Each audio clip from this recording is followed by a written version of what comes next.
నమస్కారం. తెలుగు సోషల్ మీడియాలో hot topic Chirravuri గారి మరియు అమ్మ మాట మధ్య మాటల యుద్ధం ఎవరు మొదలుపెట్టారు? ఎవరి మాటలు హద్దులు దాటి వెళ్ళాయి? ఈ గొడవ వెనుక అసలైన కారణం ఏంటి? ఫ్యాన్స్ రియాక్షన్ ఎలా ఉంది? ఒక సాధారణ అభిప్రాయ భేదం మొదలై ఇప్పుడు వ్యక్తిగత ఆరోపణలు, ఇన్సైడర్ లీకులు, వీడియో ఫిల్టర్లు, డొనేషన్ల దుర్వినియోగం వరకు వెళ్ళిపోయింది. ఈ వీడియోలో ఈ వివాదంలో ఒక్కో విషయాన్ని బహిర్గతం చేస్తూ మీకు పూర్తి స్థాయిలో విశ్లేషణ ఇస్తాం. మొదట మాటల యుద్ధమైంది. చిర్రావూరి గారు చేసిన కామెంట్లు. భావోద్వేగాల పేరుతో భయానక ప్రచారం జరుగుతోంది అన్నది నేరుగా కాకపోయినా అమ్మ మాట విధానాన్ని టార్గెట్ చేయటమే అయితే, మళ్ళీ ఆమె కూడా పరోక్షంగా అయితేనేం తన వీడియోలో పురుషాధిక్యం పేరుతో మహిళా గళాన్ని అణిచిపెట్టే ప్రయత్నం అంటూ కౌంటర్ ఇచ్చారు. చిర్రావూరి గారు ఎవరు? చిర్రావూరి భాష అభిప్రాయాల మీద ఎప్పుడు స్టాండ్ తీసుకునే వ్యక్తి. అతని మాటల్లో ఓ స్పష్టత ఉంటుంది, కానీ అదే మాటలు కొంతమందికి అసహ్యంగా అనిపించవచ్చు. ఆయన పాఠ్య గ్రంథాలను విమర్శిస్తాడు, రాజకీయ నాయకులను ప్రశ్నిస్తాడు, మహిళల మీద కూడా ఎప్పుడూ నేరుగా మాట్లాడతాడు. కొందరికి ఆయన నిజాయితీగా కనిపిస్తాడు, మరికొందరికి అతను అహంకారి అనిపిస్తాడు. అమ్మ మాట ఎవరు? అమ్మ మాట అనే పేరుతో సోషల్ మీడియాలో ప్రాచుర్యం పొందిన ఓ మహిళా క్రియేటర్ తన వాయిస్ ఓవర్స్తో భావోద్వేగ భాషలో వీడియోలు, మనసును తాకే విషయాలు, ఇవే ఆమె యూఎస్పీ. మహిళల జీవితంలో ఎదురయ్యే సమస్యలు, సమాజంపై కిరికిరిగా ఉండే అంశాలపై ఆమె వీడియోలు మాట్లాడతాయి. అందుకే మహిళలు ఆమెను బాగా ఫాలో అవుతుంటారు. ఆమె చెప్పేది ఓ తల్లి మాటలా ఉంటుందని ఫీల్ అవుతారు. ఒక ఇంటర్వ్యూలో చిర్రావు గారికి ఇప్పుడు మనం భావోద్వేగాలతో బాధపడే సమయం కాదు, ఇలా అమ్మ మాటలుగా మాట్లాడడం వల్ల ప్రజలు ఆలోచనలు పతనమవుతాయి అన్నట్లు మాట్లాడారు.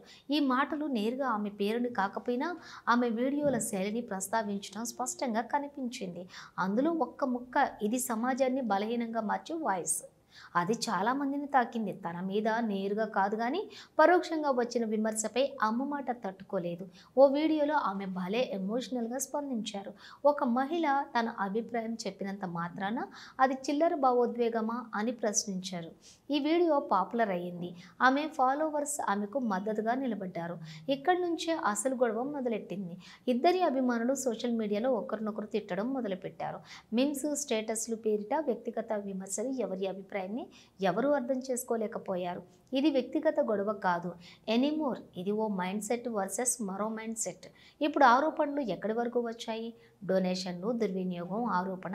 ఒక సోషల్ మీడియా యూజర్ చేసిన ఆరోపణ ప్రకారం అమ్మ మాట ఛానల్ ద్వారా వచ్చిన కొన్ని డొనేషన్లు క్లైమ్డ్ కాజెస్ కోసం ఖర్చు అవ్వలేదని కొన్ని స్క్రీన్ షాట్లు లీక్ అయ్యాయి.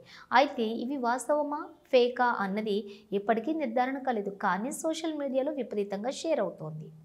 వ్యూస్ కోసం, సెంటిమెంట్ కోసం ఎక్స్‌ప్లాయిటేషన్స్. చిర్రావు గారి ఫాలోవర్స్ చెబుతున్నటువంటి మరో ఆరోపణ, అమ్మ మాట ఛానల్ కొన్ని వీడియోలు అసలు బాధితుల మాటలతో కాకుండా డబ్బింగ్, స్క్రిప్టెడ్ చేయబడ్డాయని, భావోద్వేగంతో వీడియో చేయడం తప్పు కాదు, కానీ వ్యూవర్స్ మ్యానిపులేషన్ చేసేది కాదని అంటున్నారు. నెంబర్ 3, చిర్రావుపై ఫిర్యాదులు. అతని ఫాలోవర్స్ ఎంతగానో ఉంటే విమర్శకులు మాత్రం కొన్ని గౌరవవంతమైనటువంటి మహిళలపై ఆయన వ్యక్తిగత వ్యాఖ్యలు చేశారని ఆరోపిస్తున్నారు. ఇప్పటికే కొన్ని క్లిప్పింగ్స్ వైరల్ అవుతూ ఉన్నాయి. ఆమె లాంటి వాళ్ళు పిల్లల పెంపకాన్ని చెప్పడం దురదృష్టం అంటూ ఇది పర్సనల్ కామెంట్ అనే కామెంట్స్ వినిపిస్తున్నాయి. ఈ గొడవ వెనుక లోపలి బలం, ఫాలోవర్స్ అండ్ ట్రోల్స్. ఇక్కడ అసలు విషయాన్ని మర్చిపోతున్నాం. ఈ గొడవ వ్యక్తుల మధ్య కాదు, వారి ఫాలోవర్స్ మధ్య. వారే ఒకరినొకరు బూతులు తిట్టుకుంటూ ఉన్నారు. వాస్తవాలను పక్కన పెట్టి భావోద్వేగాలకు ఫుల్ స్టెప్పులు ఇస్తున్నారు. దీనివల్ల నిజాయితీగా అభిప్రాయాలు చెప్పే మిగిలిన క్రియేటర్లకు కూడా డ్యామేజ్ జరుగుతుంది. వివాదం అంటే వ్యూస్, ఇంకొంతమంది వాదన. ఈ గొడవ ప్లానెడ్ పిఆర్ కాదు కదా. ఇద్దరు వాటిని మానిటైజ్ చేస్తున్నారా, లేక వీడియోలు, రేటింగ్స్, డొనేషన్ క్యాంపెయిన్లు, నోటిఫికేషన్ టిక్స్, ఇవన్నిటి వెనుక హిడెన్ కొలాబ్ ఉన్నట్లే అనిపిస్తున్నాయంటూ ట్రోలింగ్ జరుగుతుంది. అయితే ఈ గొడవ ఒక్కో దశలో ఒక్కో రంగాన్ని తాకుతోంది. అభిప్రాయ భేదం, వ్యక్తిగత విమర్శలు, ఆరోపణలు, షేర్ చేయబడిన ఫేక్ అండ్ ఫ్యాక్ట్ స్క్రీన్ షాట్లు. సామాన్య ప్రేక్షకుడిగా మనం 2 ప్రశ్నలు అడగాలి. నిజమెవరిది? మనం బ్లైండ్లీ ఎవరి వెనుకనైనా నడవడం అవసరమా? మీ అభిప్రాయం కామెంట్స్లో చెప్పండి. మర్యాదతో, దూరదృష్టితో, ఎందుకంటే మీరు చూసే వీడియోలు మిమ్మల్ని మారుస్తాయి.